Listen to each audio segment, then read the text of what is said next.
Jeff. This is Jeff Mizell. He's the VP of Brand Development. He's going to give us a little wine, not only tasting, but somewhat of a 101. We've never done the whole wine 101 type of, I mean, maybe 102. It's like some of us know a little bit more about the wine world than others, but the irony is that usually we're only talking about screenwriting, which is usually why you're tuning in, but tonight we're going to do 20-25 minutes with Jeff. He's going to talk about the winery that we're at, the ranch. Is it a winery specifically? Yes, yeah, well, we're more. We're a winery, we're a restaurant, we're a yeah. ranch. You're a barbecue place. Yeah. You're a place for weddings and events and tastings.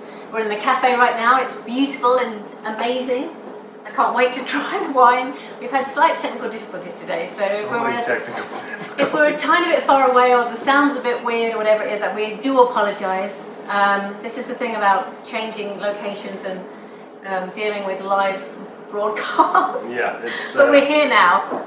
We're going to be able to see everybody's comments. We had to do a little bit of a different setup. So for Felicity and Jeff, kind of not pay attention to this. It's a little bit of a delay, but we made it, right? We're here. We drove up about 6 hours to Napa, California from Los Angeles. This is Felicity Wren. Hello. Max Tim, Jeff Mizell. Hello. We're also going to bring in a couple representatives, really the main folks of the Napa Valley Film Festival. That's why we're in Napa. But Farmstead has been gracious enough to allow us to use their very cool space. I don't know if you can see back here, but this is what, the cafe, This is the general store. General store. The cafe's outside, this is our general store. The building goes back to 1874. This building does. Yes. So it might have actually been a general store. Yeah, perhaps. Well, A lot of history. It's really cool, and too bad we don't have the bigger camera setup. You'd be able to see a little bit more behind us, but the place is amazing. How many acres do you have? Well, so in total we own 2,000 acres, and we farm about 200 acres under vine for winemaking. We have 11 acres for olives, for olive oil. We have about 7 acres for produce that we serve basically about 80% of what's on our plate right now in our restaurant, which is behind us in another building, comes from things we grow. Wow. Things we produce. Yeah. And then we have a 600-acre ranch in West Marin, in Marin County, for our cattle operations. We have grass-fed Highland cattle for beef that we use for farmers markets here and our restaurant. I was reading about your estate and the fact that you have all this organic fruit and veg and a flock of egg-laying chickens. Yes. That you then, Oh the ones you don't sell at the farmer's market or that don't go to the restaurant, you actually feed to the chickens. No. The tomatoes. So, The tomatoes, So okay. the best tomatoes will go to the plate for the heirloom tomato salad. Yeah. Then the next phase will go to farmers markets and also to things like tomato puree we have right back here. Right. Nice. And then anything that's too bruised up and busted up, then we feed that to the chickens. Well, I was intrigued by the golden yolks. Yes. Because everyone loves a golden yolk. Aren't all yolks gold? No, No. there's a different color you can get from actually. And flavor. Yeah. With chickens that are eating, like that. Also for us, it's almost zero waste. So it's full circle farming, as we call it. So everything we grow organically, and we're able to utilize each part to benefit all the other parts. So I love that. And yes, they said the chicken became part of the fertilizer. And you also have bees here as well. we do, yeah. You have bees. Bees for pollinating all the groves of produce and for honey. That's so Yes. amazing. Yes. It really is beautiful. They also have weddings here. So Yeah, I mean, this property here we're at Property is Farmstead, incredible. which is a destination for the film festival. right. Which is a hub for Up Valley, which is great. But we have an event space, indoor and outdoor, for weddings. We have live fire, guest chefs. We have live music here sometimes too. And then the restaurant's hopping 7 days a week, Right. almost all year round. Just a couple of days here we close after Thanksgiving. The general store's every day. We Right. have a nice place to walk in for a wine tasting. The Yeah. cafe opens really early. They also have chocolate here. Just to warn you, they actually have chocolate here as well. I was over there sniffing around the shelves. Yeah. And it's absolutely beautiful. Really, No, it really really beautiful. is an amazing. I mean, Napa in and of itself is amazing. We're actually in St. Helena, That's right. which is about 25 minutes north of Napa. Correct. On a decent traffic day. Traffic going out, by the way, was crazy. It all depends on the time of day. Exactly. That's Yeah, weird. it's pretty. Coming in, it wacky. was easy. There was Yeah. nothing. So just for everybody watching, we can see some comments, but I can't see what it's saying, so I apologize, everybody. We had some weird technical issues, and so I'm not going to necessarily be able to follow some of those comments. But what we're going to do, this is what we're going to do, Jeff. Why don't you pour some wine? It's a good idea. It's the only reason we're here. It's the answer to everything I feel today. And we'll talk about this wine. Yes. It's a Cabernet, correct? Yes, this is our Long Meadow Ranch. Thank you. You know, I noticed you guys pour a little higher than I might in the restaurant, so I'm gonna do that justice right now. Thank you so much. So this is our Long Meadow Ranch Cabernet Sauvignon from Napa Valley, 2014 vintage. All right. And it's all from our state fruit here in Napa Valley, from Rutherford, which is just south of St. Helena, and also in the mountains above Rutherford at our home ranch, which that ranch goes back to the 1870s as well. So Rutherford is also where you have all the fruit and everything. Exactly. Yeah. Cheers. Yes. Happy Welcome, everybody. Thank you to Napa Valley Film Festival for having us. Thank you to Farmstead Long Meadow Ranch for this amazing wine that I need to stop talking in order to taste it. Yeah. So this is one of our classic wines here at Long Meadow Ranch, and it kind of defines who we are. There's elegance, there's power, there's balance, there's restraint, and that's sort of what we're about. We love having structure, but we will also want this to be a food wine. We want to be able to cook a grass-fed steak or a beautiful from our produce in the garden, and have a wine that has acidity and freshness, but also has structure. And that's what it's about for us. It's really kind of like a full mouth experience, though. Do you know what I mean? It's kind of like traveling all the way around my tongue. Yeah. I want to get into a little bit of a wine 101, just because we have this Wine Wednesday, and usually, obviously, we're talking about screenwriting, we're talking about the film industry. We rarely go into, okay, what's the proper way to drink the wine? What should we be smelling and tasting for and looking for? We never go into that at all. We just drink. But in a good way. So we're going to get into that, of course, in a good way. Yes. Yeah. It is a little bit of a test to see. It's like an experiment to see if we can get the words out by the end of the hour or so. Actually, it's always not so bad with the wine. One time we didn't have a wine sponsor and we did whiskey, and oh my goodness, it was not a good look by the end of it, to be honest with you. I mean, I don't drink whiskey. Max does drink whiskey, so he's a bit more used to it. But I was like, rah, rah. I mean, my goodness. You know, I don't know if you'll reveal any behind-the-scenes secret, but right now, behind this camera, there's a bottle of Elmer T. Lee, amazing bourbon. I'm going to have to taste that when we're done. We're staring at it right now. I'm going to need it. We got Elmer. It's our tripod. Thank God for Elmer propping up our phone and camera. But yeah, so we're at the Napa Valley Film Festival, and this is a big hub for the festival. We're technically in St. Helena, which is about 20 minutes or so north of downtown. Felicity and I just got in today, and we're going to be here for the whole week.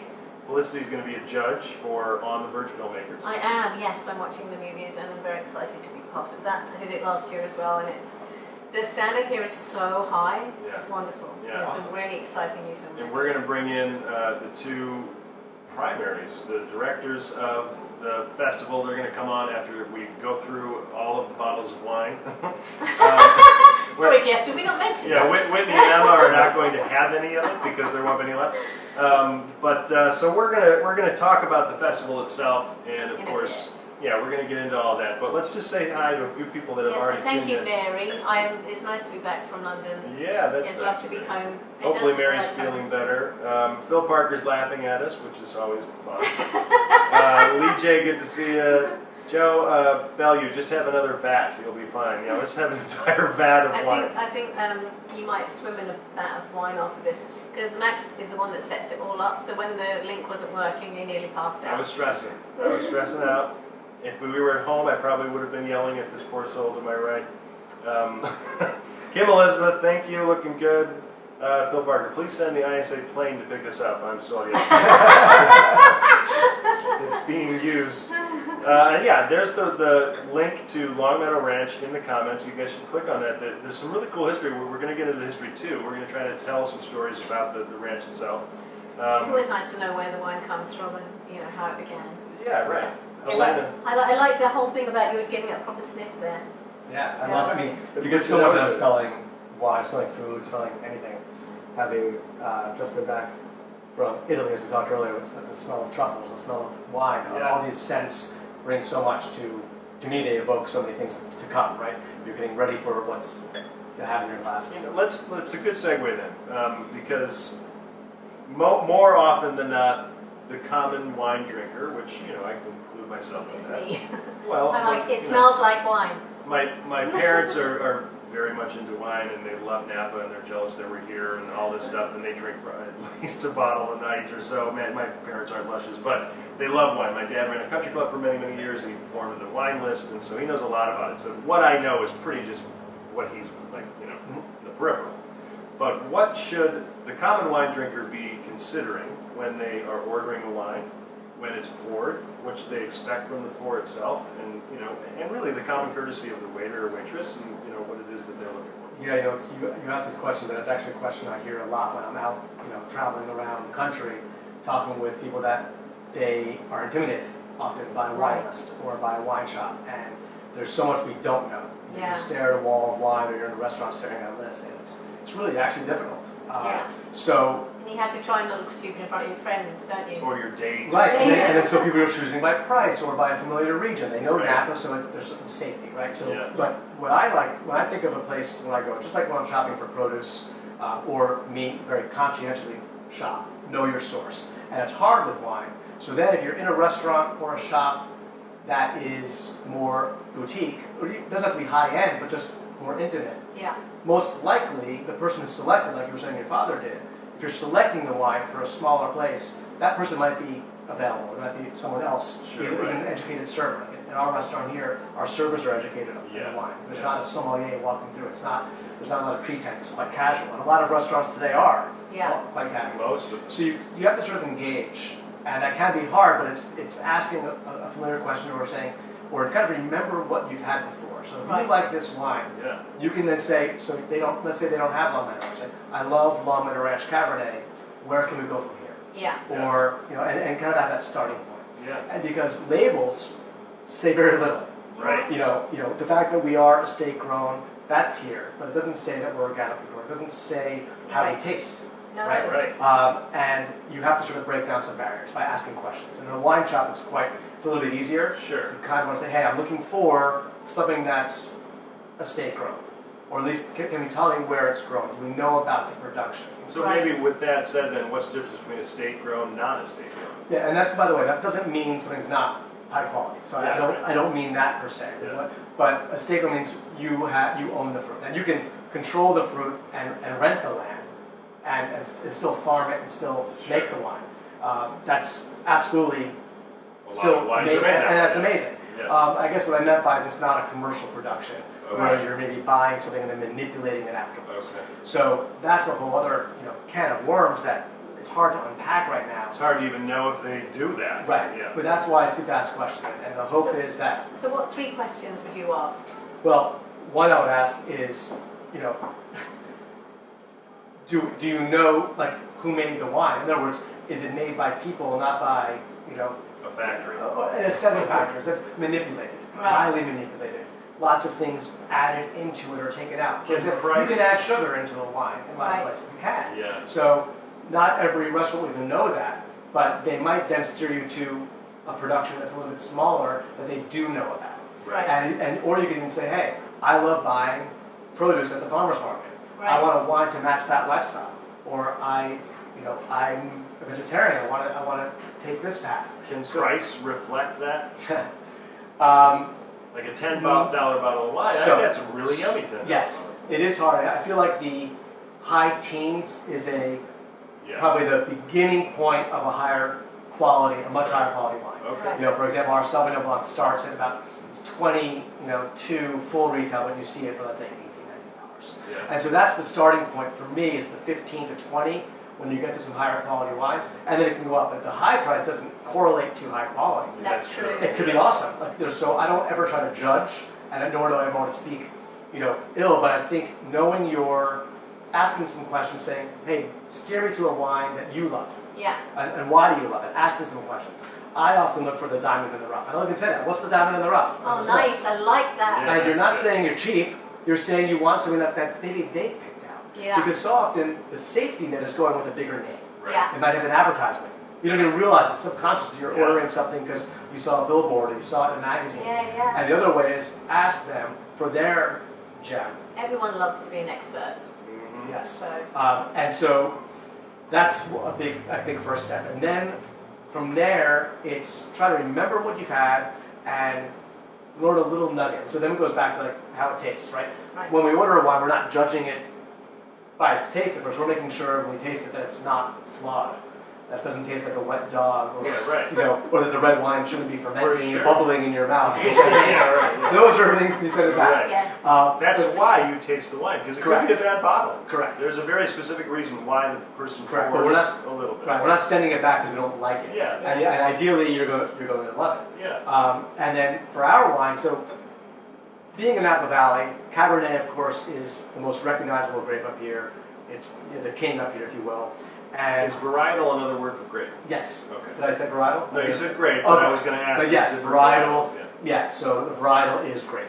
Yeah. And there are blends, so sometimes you might not even see a varietal, a grape on the label, so it could be a blend. Right. Or in Italy, for example, some words might be the place, but the place, by definition, means it has a certain grape inside. Right. Like Barolo. Got it. Is it the grape? It's the name of the place. Got it. And the Yolo is the grape. And it's yes. So with Cabernet in Napa, we at Long Meadow Ranch, we're sort of cut from the old cloth of the 60s and 70s. And what I mean by that is it's more European style wine. Right. It's a lower alcohol, a little more restricted. This is not like a smack you in the face with a lot of oak or a lot of alcohol, a lot of like. Felicity seemed kind of smacked in the face when she first did. No, I wasn't smacked in the face. I was like, this is the most delicious thing. Oh, you just say it's that sense of elegance and refinement. Yeah. I mean, don't get me wrong, I like a fruit forward wine, but I don't want it to be only that. And this allows you to taste the fruit. Layers and layers. And it feels like I don't know if you were watching on Max's profile at the beginning. Yeah. And it kind of takes a journey around your mouth, and I like that. I like the fact that. And you get it through the nose too when you're drinking it, which is really. Yeah. And so we started. The current history of Long Meadow Ranch started in 1989. Right. And the idea of the founders, Ted and Laddie Hall, and their son Chris, was to make a wine that resonated with that European palate, that old cloth I described. And our first winemaker, Kathy Corison, matched with that identity. And actually, she's being featured in one of the, I think one of the series, one of the films. Oh, great! That's amazing. Yeah, this weekend. And so that sort of set the tone for our style of wines from the very beginning, and we haven't deviated from that. Even though, as the mid-90s were happening, there was a big kind of insurgence of these big over-the-top wines, and we stayed the course with this elegant restraint. As we expanded our company and our wines, we stuck with that. So all of our wines, whether it's a Pinot Noir grown over in Anderson Valley, which is Mendocino County, or our Sauvignon Blanc, or even our Reserve Cab, the Big EJ Church, there's a common thread of elegant restraint and long living wines that really they age gracefully. And even this is a 14 vintage, 2014. Yeah, right. And a lot of wines right now are already on the 17 or 18 vintages. Yeah. And that doesn't mean anything's different quality, but for us, what that allows restaurants and shops, and for you, is to have a wine that has just a touch softer component to it. But because of that style of wine, there's still freshness and brightness in the wine. Yeah. I think a big question to ask, maybe issue element when looking at wine, the year, like the date of the vintage, or just the vintage, is that, well, why is one that's in 2013 more expensive than something that's in 17, but then at the same time, how do you know when it's right to open the bottle? If it's more than 10 years old, I mean, there's a time frame there, right? Yes, and I think the stat is like 85% of consumers are drinking the wine they buy within like 90 minutes. Yeah, right. So not many people. I'm with them. Not many people ever getting to that mark. Right. But that's also what's cool about when you visit Napa Valley. So for example, here we do a library flight right here in this general store. So you get a flight of our current release wines, and you can choose 4 out of 7 wines, and then a library flight of 3 wines going back to the 2004 vintage. Wow. So then you're tasting a wine with 15 years of age, and then let's say that maybe, I think right now we're into 8 or not, 2008, 2009. But then you start educating through your own taste. Yeah. Right? Because you might love 2004, and you might be like, no, I want the younger wine, I want a little more freshness. And these are words that I use. Sometimes they sound strange, wine, but freshness versus age. And with age, wines can kind of evolve, and the big, the upfront fruit will sort of settle a little bit, and you'll get another layer of complexity in wine with age. Right. So that is really about individual the palate. So if you're ever at a restaurant and you see wines with some age or in a shop, you definitely want to ask the wine director or the person in the shop, tell me more about this wine. And then, or if you had experience drinking a wine with age, try to bank that, remember that, so that way you have that to go in with. A reference. A reference point. I think with wine consumption and choosing all those big decisions, your reference points that you have personally, or that someone you trust, because it isn't for everyone. Now, going back to the initial idea of vintage, in California we've had sort of a run of great vintages, and we've had subtle differences in the wines year to year. But honestly, I think right now it's a big discussion, and each region has their nuances of vintage to vintage. We've been blessed out here in California with a little more consistency than some other areas in the world. It's been a little more wet, hasn't it? Well, no, the wet in the winter got us out of the drought. So 14 was a drought year, for example, height of the drought. Okay.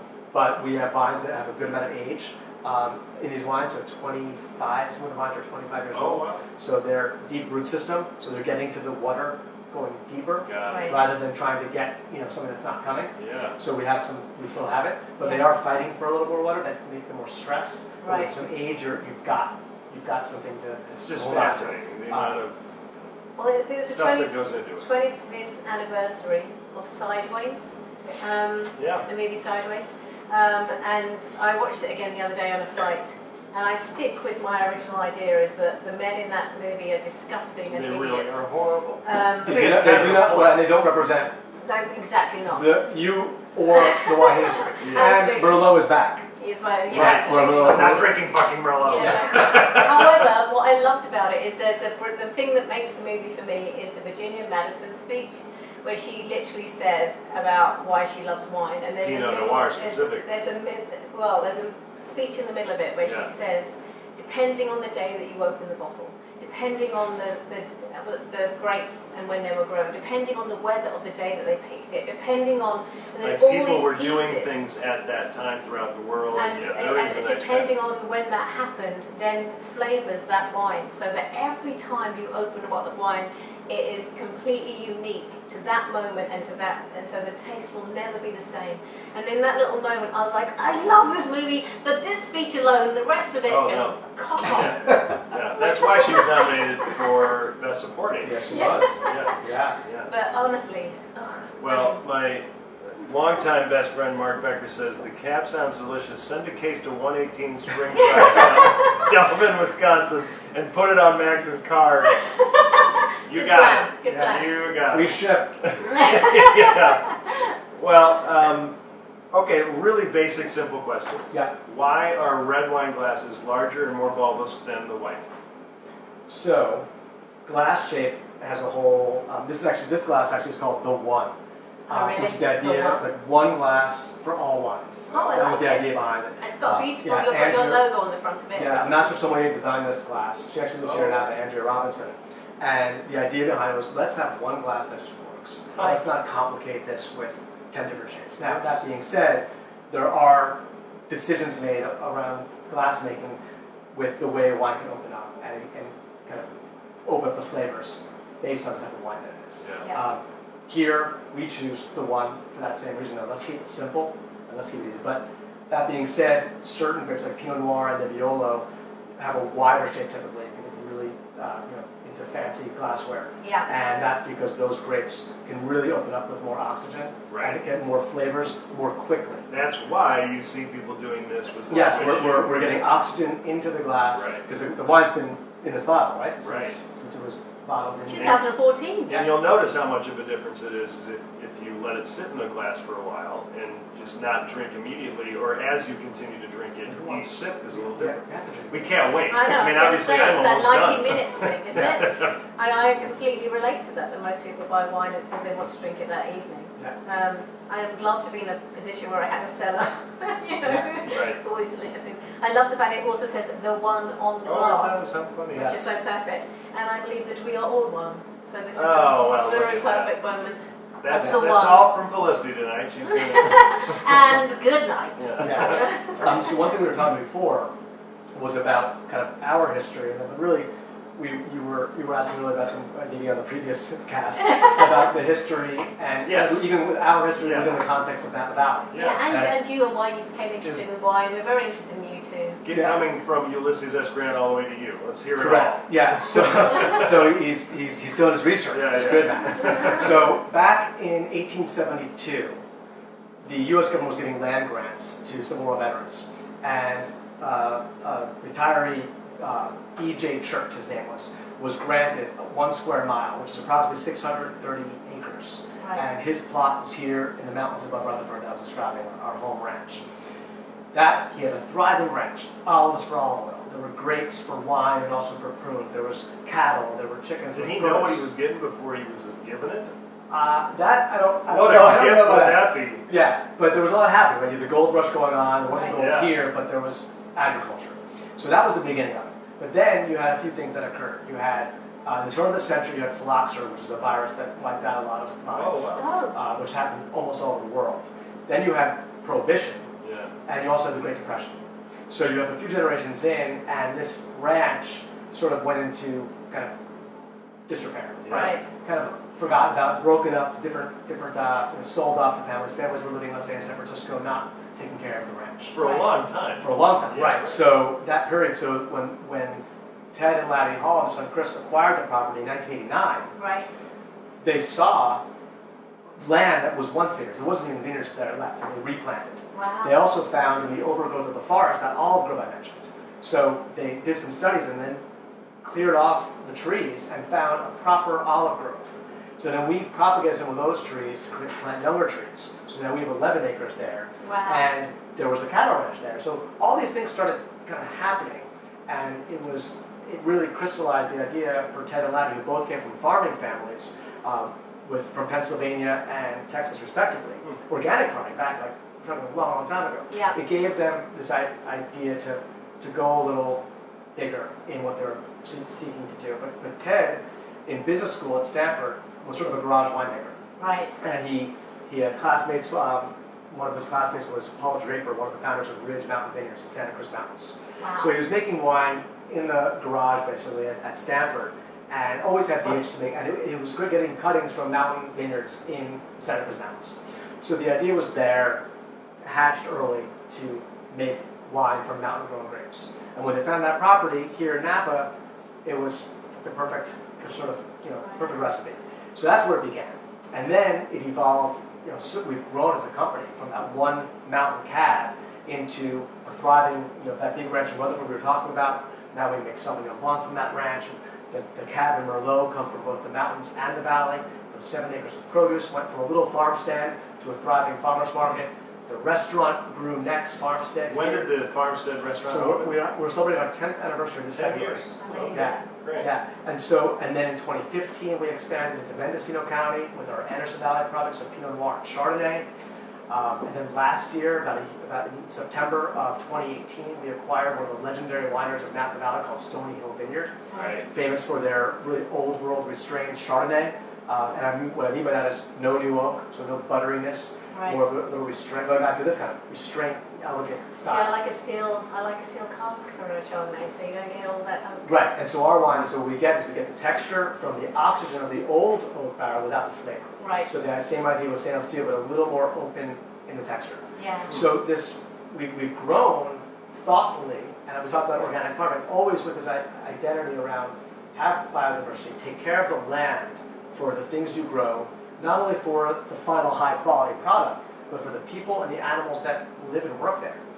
We are stewards of our land for the future. And it's not just for today or tomorrow, but it's for generations to come. I wish more people actually thought that way. Yeah. Yeah. It's more companies, more everybody. Yeah. Yeah. And so we talk about it through the lens of a high quality product. Because if the wine wasn't awesome and delicious, then we wouldn't be having this conversation. It wouldn't matter, would it? No. Right. And then it wouldn't expand and people wouldn't keep coming back. Yeah. And so how was your journey? How did you get here? Yeah, so I've been with Lomita Ranch for about 3.5 years now. But I've been a fan and customer and supporter of Lomita Ranch for, over 11 years or so. Back when I was a wine director at a restaurant in San Francisco called Delfina. Other adventures I've been in. I've been involved in the importing world of wine, and then an entrepreneur, my own luxury retail business in wine and spirits.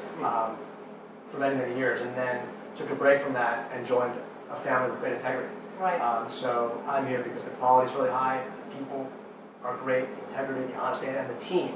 So this is not, it's a family-run company, but it's a team of people that all believe in putting a high-quality product first and foremost with the fundamentals of a great, farmland. Yeah, it's amazing. How did you get involved with the Napa Valley Film Festival? What was that connection? Yeah, so it's been a few years now, even before my time here. But what I can say is that we love supporting our community. Right. And the Napa Valley Film Festival is a part of that community. And so even though we have private events here and this and that, we thought it was very important to connect with that community that the film festival brings. Yeah. Supporting the arts are important to us. We love music and we love the arts, and this is a way to connect with that. Do you know how many people come to Napa for the film festival? Do you have like? Sure. I'll bet part two. Yeah, I was wondering actually, because it is. We came for the first time last year to Napa Valley Film Festival, and we were completely blown away. It was like and I've been to a lot of film festivals, and it had, from the quality of the programming to the places where the events took place, and then the wine and the food on offer. I mean, it was incredible. It really is impressive. Just to be able to do so much for the festival here at Farmstead, and just the ranch in general. I mean, it's an amazing spot. Yeah, I'm impressed with the way they've been able to create, in a pretty wide area, right? Napa Valley, about 25 miles, right? North south to cover different venues. And then our venue, Up Valley, as it's called, because we're St. Helena, as you said, north of Napa. Up Valley, we're a hub with the ticket movement and cool programming and events going on throughout the whole weekend.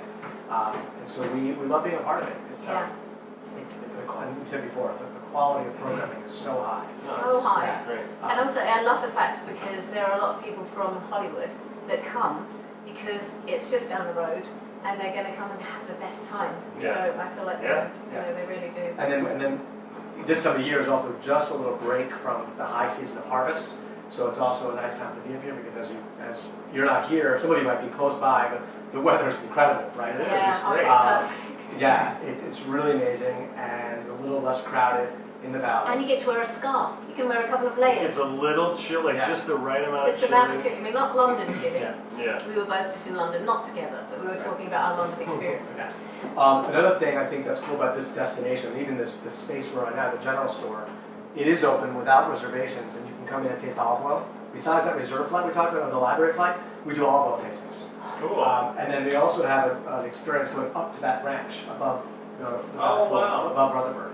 And we start from here, we take customers up, 6 people max, so it's a really intimate experience. Lovely. And they get to taste the wines that are really limited production that we don't sell here, and we just for our club members. So it's a really cool exclusive opportunity. And they see the caves, see the winery, they see the Frantoio, the olive oil mill, and they get to taste up there. Gosh. And you're about 1,000 feet up above the valley floor, looking east, and you're just you feel like you're in a good spot. Well, I saw your 3 estates, from the the food produce to the one that's in the valley, and then the one that's got the sea level, and it's right down to the valley. Yep. So this place is extraordinary, and it's so wonderful that you're actually creating something that's good now and for the future. Yeah.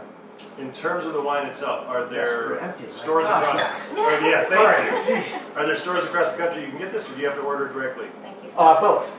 So our wines are available across the country in select bottle shops and restaurants. There's, because we make a nice range of wines, you're not going to find every wine in every shop, right? Sure. And so it really depends. So you can ask for it in any shop, but because we do ship to approximately 42 states, longmeadowranch.com, we have all the wines available. Well, our wine store is K&L Merchants in Hollywood. K&L is a customer. All right, good. I know certainly they're a customer of our Sauvignon Blanc. All right, here. As is the Wine House over on the west side on Copner. Oh, there. nice. Okay. There's some smaller shops throughout Los Angeles, absolutely. And great restaurants like AOC.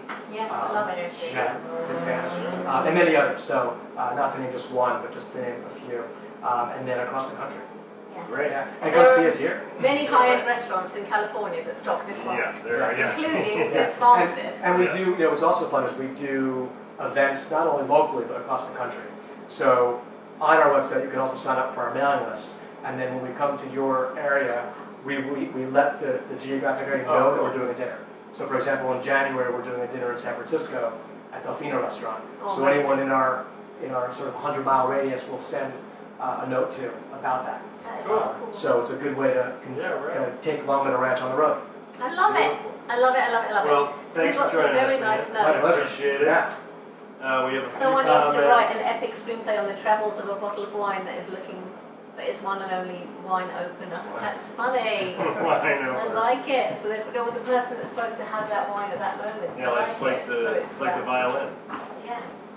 Movie The Violin. Oh, I don't know that. The story of the violin that went from owner to owner or whatever. Yeah, passed through generations. I used to know about that one about a rescue dog.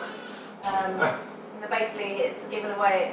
It's this little movie where this was a rescue dog, and the parents break up, and the kid is kind of like left with one of the parents, and they give the dog away, and then it goes to all these other people, and then as an older guy, he comes to the rescue pound. Dennis Quaid or something. And then finds the dog that was his dog as a child, and it's just kind of. That isn't what Joanne is.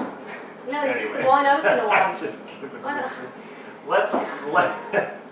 A huge Anyway. thank you for allowing us to drink your wine. My pleasure. Thank you. Yes. Yes, we should probably do some notices and get the Napa Valley Film Festival girls on. We're going to bring the women delightful on. And, directors. Well, thank you for the time, and thank you for being here. Oh gosh, And it's thank so all of lovely. you who are joining us. Yeah, right. Yeah. All right, so we're going to talk about the festival world, and yes, I'm thanks. gonna give them the call. Yeah. Bring them in from the green room. We have a few announcements that we're going to go through. Let's just bring those announcements up because I don't have my I cell have them phone. here. Oh, you Table do. read the Okay. screenplay. I'm gonna pour them some wine. Boxes. Yes, as they come into the absolutely. room. Come on in. Come on in. Come on in. We're going to just do some announcements, and you can show your happy faces. Table read my screenplay, Park City. Deadline November 20th. There's free feedback on your entry through the final deadline November 28th. Shoot your sizzle deadline December 10th. Special 50% off your second script entry. All scripts must be submitted on the same entry form to receive the discount. One last one. Your script producer, sponsor, will fully finance, develop, package, and produce the grand prize winning feature for $250,000. The pre-launch deadline is January the 10th. So shoot your sizzle, table read my screenplay, and what's the other one? Your script produce. And then upcoming events, third Thursdays. There's an LA panel series with Penn Detram, Robin Hood, Prince of Thieves, Small Flanders, Backdraft, and we're launching Lexington, KY, where's that? Kentucky. KY Jelly, and Nairobi, Kenya. Oh, I've already had a glass of wine. let's It's only gonna scoot get worse. over a little bit here for us so we can get the ladies in. All right, so who do we have here? We have Whitney and I'm going to Emma. allow you to introduce them. Oh, I'm going to introduce yourself. This is Whitney and Emma. All right. What on earth are you doing? Hello. Which one? I'm just going to go drink some wine. Hello. I'm Whitney. I'm the director of programming for the Napa Valley Film Festival. I am Emma Steele. I'm the director of marketing. You might recognize me from last year's My Wednesday. I've been I'm looking sure forward to they this do. for 365 days. Cheers. So nice Cheers. to see you both here. Congratulations. So nice to Cozy. be For back. getting this thing launched, right? You've been up to your eyeballs for the past year, basically. Yes. Yes. All of the eyeballs. Yeah, Well- it's been great. We're really excited to be here with you. Excited to have ISAC back. And also, you know, I don't know if you know this, but they're here with panels and all kinds of things with us all week long, actually taking place on this property, which is really exciting. Yeah. We're launching a new panel series at the Blending Lab, which takes place on this property. And it's sort of a series that's bringing together the pillars of our festival, which is film, food, and wine. Obviously, we love film. That's what we're here talking about screenwriting today. But we really wanted to make a panel series that was something that could approach every angle of the festival. So we have a really interesting blending of all of those topics happening on a couple of the panels. So it's an interesting little note. Yeah, no, we had such a nice time last time. And the other thing we really enjoy the fact that you bring filmmakers yourself. So, we're doing something tomorrow, aren't we? We're actually going to work with The artists in residence. The artists in residence. Yeah. And I don't know if everyone knows about this, I mean, I feel like people submit for the film festival, but actually you actually support artists directly as well. Yeah, so the Artist in Residence program is actually a full separate program that we put on for our competition filmmakers. We have 8 documentaries and 8 narratives that are a part of that program this year. And what we do is we bring them up to Meadowood where they stay. It's Meadowood, Napa Valley, a gorgeous resort up in St. Helena. And they stay there for the full duration of the festival. And the first 2 days of the festival, today and tomorrow, we actually have a full panel and mentorship series that goes on both days. And tomorrow, these lovely individuals will be taking part in hosting our first mentorship session for the narrative filmmakers. It's really exciting. Yeah, we're very excited. It's about pitching as well, so I can't actually wait to hear the ideas that they have and the stuff they've already produced. And Yeah, we have a little plan for them. I don't know what the plan is, but I can't wait. Yeah, they're a very eager group, so I think they'll come with a lot of really Yeah. good questions. Well, in our brainstorm in terms of what we wanted to chat about, I think in terms of what everybody wants to probably know, I'm assuming what the audience wants to know, is what do film festivals look for when they're judging the films that are submitted? What do you guys like? Hi, it's me. I think it really depends on what category you're looking for. What's really lovely about our film festival is that we do program for our audiences.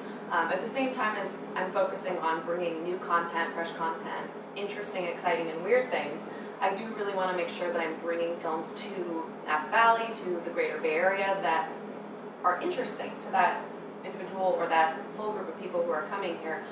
We have a lot of different groups that come in from the Bay Area to support specific films. I don't know if you want to speak to any of those, but Emma deals on the sponsorship side and dealing with some of those groups that actually are here supporting, donating, having large groups come into some of our bigger theaters to view some of these films, and they're coming in from all different parts of the Bay Area as well as things that are very Napa-centric. Like I overheard while I was falling asleep in the back. That's what I do. Whitney's been getting up at 4 a.m. every day. It's a little overworked. Do I sound crazy? But I was overhearing talk of pollination and bees, and we actually have a film here this year called Pollinators, which is a gorgeous film about bees all over the United States and all the different species and what they do to actually better our environment as well as put food on our table. We've been bringing that into the schools as part of the education program. So I was very excited to overhear that happening here, and they have such an incredible culinary program at Long Meadow Ranch that it was fascinating to hear that tie-in because I didn't really realize that. Right. So yeah, there's all kinds of different things that we look for, but in my eyes, I'm really focusing on our community, our audience, and Emma and I throughout the year do a lot of audience demographic study to figure out what it is that people liked. Oh, wow. We do a full voting, audience voting. So balloting. So, and then at the end of that, I look at all the statistics to see what people loved the most, and then we try to gear toward similar concepts for the following year. So can you share that with everybody? What did I do? No, that's inside information. That's what all the That's filmmakers top want secret. to know. They're like, oh my No, god, I need to be submitting to exactly that. But It's a complicated process. Yeah. We watch over 1,200 films. My eyeballs are bleeding by the end of it. No, but it's a wonderful process, and I feel like it's really great to be able to watch so much art all year, and it's hard for me to ever want to turn away any of it. Right. Because that's what it is. It is art, someone's story. So I have to be really laser focused on what we're showing because, if we're getting over 1,200 plus, that's just what we're getting in submissions, and then beyond that, we get things that are just coming into me via email all the time, like hundreds of emails a day. Right. It's just important for me to be able to focus on something very specific when programming. So it kind of changes year to year. Do you go to festivals too? I mean, where do you get everything from?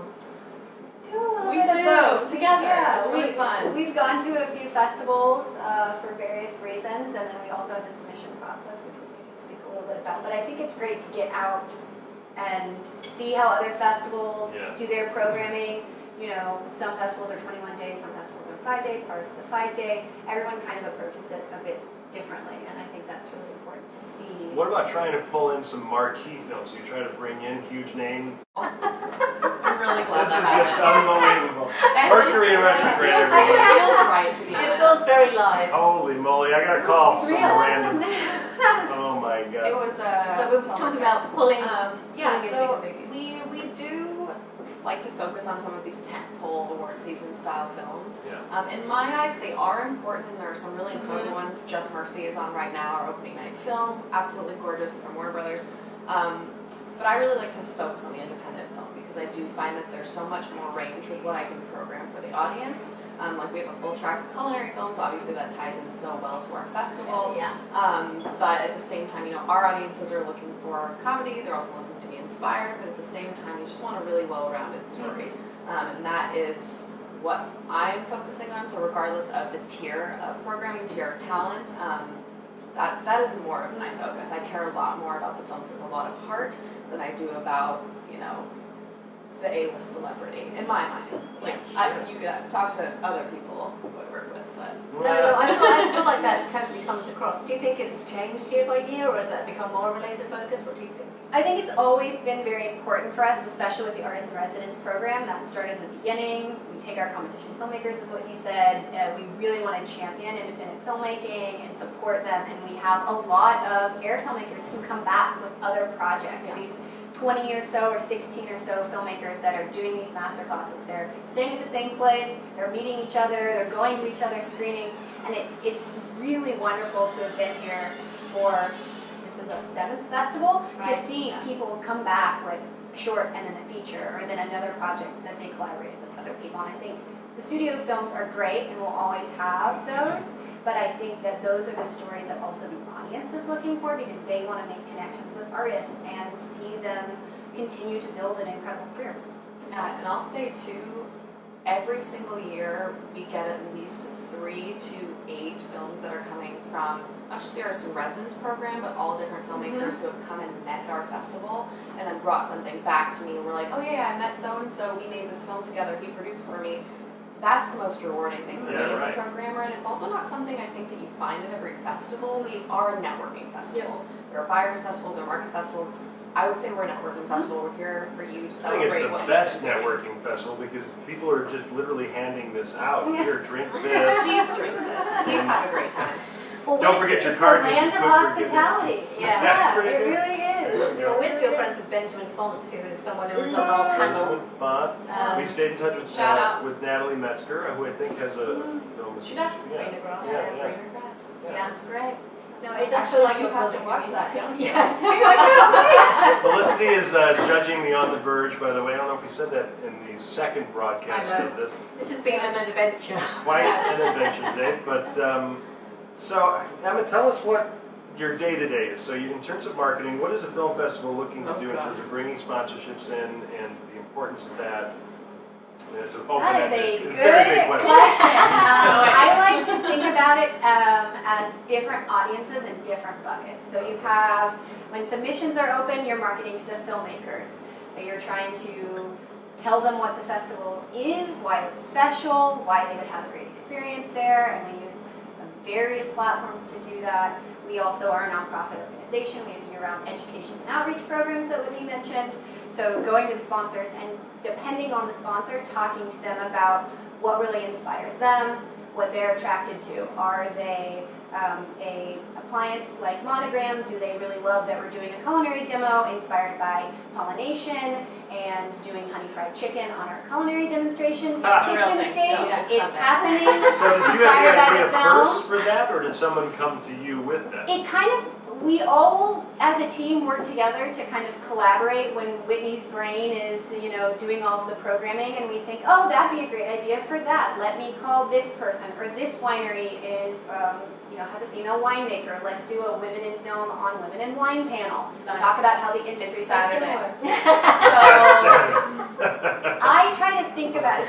This is not necessarily an articulate answer, but the different buckets of what is that person looking for? What's that audience looking for? A pass holder, completely different experience. How can you give them the information and the access to the films with a mobile app or a website and continue to talk about those stories and make sure that they're meeting the artists that are coming to the festival.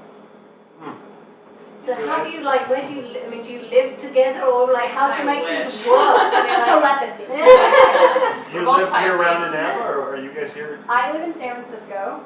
We're just giving the world this information. I live in Napa. Do you want my address? Yeah. Please send me a postcard. Yeah. Yes. But we work a lot of people ask, is this a full-time job? Do you do this all year round? And really, yeah, I mean, we kind of start planning, and next year's our 10th annual festival, so we're really excited. We start planning the festival in December, and we start talking to sponsors, we start talking to partners. We have incredible partners like Farmstead that do so many things, and we want to make sure that our dates are lining up with their schedules, and it's fun. It's a big undertaking. And you know too, like we came and saw you in LA. We are constantly Yeah. never here. We're always just kind of running all over the place. I mean, we were in Austin last year, we're in Seattle this year, just kind of exploring and seeing how we can make this festival better. And from my standpoint, it's like, how do we make this better for the filmmaker?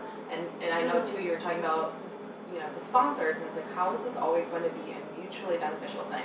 Because we have no festival without a filmmaker. What's the point of doing it? Yeah. And you know, there are a lot of different events in the Napa Valley. A lot of them are food and wine centric, and we are very unique because we have this element of creative storytelling. We have film. We have this cinematic experience that, yeah, we can tie it into food and wine. You can sit down with a glass of wine and watch anything, but can you really make the experience, all three things, one like synergetic item for someone to consume? Well, last year was awesome, so I'm assuming this year is going to be that much better. No pressure.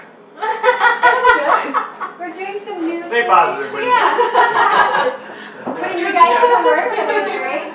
I bet you're doing a lot of new things. I mean, the blending lab is a new thing this year, isn't it? Yeah, it was definitely something, it's Whitney's brainchild. We were kind of sitting around and talking about what else can we do for consumers that allows them to think about the art of film, food, and wine in a different way. How can we show that the industries are similar? How can we show that they're different? How can we blend them together? Yeah. And then once we started getting panelists and films, it all kind of came together here first. And you guys were on a panel last year, and you know, I always see when I go to conventions and film festivals, like, we're in a conference room, we're in a hotel room. Yeah. That's nice. The stories, the conversations can still be genuine, wonderful, impactful, and helpful. But this was also about, like, having this experience be Napa Valley, be our festival, and you know, you're going to be out there on what's going to look like a bar having this conversation, which is really, really exciting and different. And I think just makes for, you know, a different style of catalyst for conversation, which is kind of fun. Yeah, well, I think the networking thing is amazing, and I do think this is one of the best festivals I have ever been to, for people talking to each other and the access that you provide. And so many other things. I enjoy this a lot better more than Park City. Park City and Sundance is... It's mainly because it's not so cold here. Yeah, That's a big part of it. that is a part. I think There's also more space. I think there's more space. There's also the Park City has become very crowded. You know, I mean, it's become a victim of its own success. Right. I feel. Whereas actually, I mean, talking to Jeff and then talking to you both, it feels like everything still has a story and is allowed to have a story. The food has a story, the wine has a story, and the films themselves. And you're blending those together, which is an amazing thing. Honestly, it's wonderful. This is the best place ever. Come. So, advice for filmmakers who have projects, why should they be submitting to Napa Valley? When can they do that? You can start submitting, I hope, in February, which is really soon and terrifying. It's fine. I'm so excited. Yeah, I think if you are wanting to explore more of your own personal career, develop, especially if you are on the indie circuit and you're trying to figure out what it is that you're doing, we are focusing on distribution in a lot of our panels. We want to get your film, you know, out there. We also want you to be able to propel your career, propel the film's trajectory further, because you know, sometimes when you get to this point in the year, it's not Sundance films anymore. It's not the same things that you see at South by Southwest, Tribeca, and Sundance at the beginning of the year. It's a full different slate of films a lot of the time, which is really exciting because not everyone's going to start their year at Sundance. Sometimes they start their year here, and it's really unique. I'm excited. We have a ton of world premieres this year. A lot of really wonderful filmmakers who are here to meet more people. They've created a film. They're doing things with it, and now it's about the next step for the film, for them, and for their next project. And that is what I'm very passionate about. And I like to be a resource. So I think what we do really well is we push resources at you, we push people at you, and we also have a really wonderful group of patrons and different people here who want to support the arts. They want to meet you. They want to help you fund your next film. They are wonderful individuals, and I think that that's just kind of a really unique experience, is the fact that we're going to put you not in touch via cell phone, not email, not someone you see across the room. I'm going to grab you and I'm going to put you in front of somebody and make you be friends, or else. Or else. Exactly. It's not as physical as it sounds. Yeah. Well, Mary's saying, good to hear they value documentaries. This is good. Jeffrey Mizell is tuning in on their Facebook comments. This is awesome. Thanks for having me. I love it. Very Yeah, cool. well, I think everybody gets the sense of what Napa Valley Film Festival is. What you really need to do is just come. And do you choose the dates way ahead of time? Is it always a particular weekend or something? Yes, it's usually the second Wednesday in November. Okay. So don't quote me on this, but I believe it's the 11th, but it would be starting the second Wednesday in For November. next year. Yeah, Next don't quote her on this. Please don't. But yeah. All right. Well, thank you for being here. Thank you for having us. Thank you for We're having very us. excited. Of course. Putting us up in an amazing hotel. Having a Anytime. great week. And we just can't wait to meet the artists and residents, so I can't wait to see all the movies I've got to see.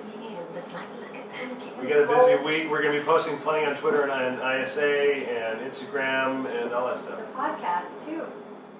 Yeah, We're doing a podcast. Yes. That's also right. another new We'll thing be we're back. doing. Yes. Yeah, it won't be live, but it'll be recorded. But we'll put that up there. We're going to be getting into more detail about festivals and the festival world and how people should be preparing for that. A little bit more of an educational approach, but then of course everything else that just comes from it. But Got full of the notes and Yeah. jokes, and it's great. great. That's what we need. It is 10 a.m., so I don't think we're going to be drinking wine. Maybe I'm going to steal this bottle of really nice bourbon. This Oh, probably. no. Oh, Jeff's. Watch fine. out for Jeff. Yeah. He really is eyeing that whiskey Yeah. up. Well, thank you everybody for dealing with the technical problems and issues that we were having, and hopefully the sound is okay. I think it was, but we're going to be back in 2 weeks for our last Facebook Live of the year before the holidays. Our Christmas special. I think Felicity's going to dress up as Mrs. Santa Claus. I have got a red woolly dress. Oh, I love it. I just popped in my head. I don't think she's actually going to do it. Well, I'm not going to do the Yeah, beard. now she is. Yeah. Mrs. Santa Claus with the beard. Yeah. Well, a huge thanks to Long Meadow Ranch once again, Farmstead, Yes. everybody. That's Jeff, come on delicious. back. Yeah, come back Thank you in. all. We're going to want more of this, I'm sure, once we're done with Absolutely. Yeah, and thank you Bottles so there, much for right. tuning in. We really appreciate you listening Thanks, and everybody. being a part of it. We have to do a manual.